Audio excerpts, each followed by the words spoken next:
ইন্ডিয়াতে গরু কিনছে না মুসলিমরা, চরম বিপদে পড়েছে হিন্দু ব্যবসায়ীরা।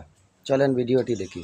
এক না তো গলায় দড়ি দিতে বলো, আর না হলে বিষ আনতে বলো। বিষ তো ফ্রি পয়সায় পাওয়া যাচ্ছে। রেখা তো ও গরু লাগাচ্ছে, কোন আক্কেলে ও খাওয়া দিতে পারবে? একতাল গোবর ফেলতে পারবে?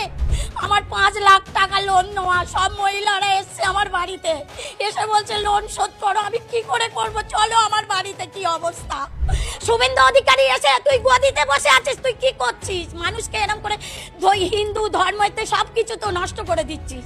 আমাদের ঈদটা করতে দিক, আমরা গরুগুলো বিক্রি করি, কিছুটা যেন অন্তত মুক্ত হই। মুসলিম বা তারাও হিন্দু, তারা তো মিশছে একসাথে, আমরা তো একসাথে আছি। তারা কোনোদিন দেননারি করেনি কি কারু আমাদের গলা ধাক্কান দিইনি। ওদের কুরবানিটা ওদের করতে দাও, আমরা বাঁচি।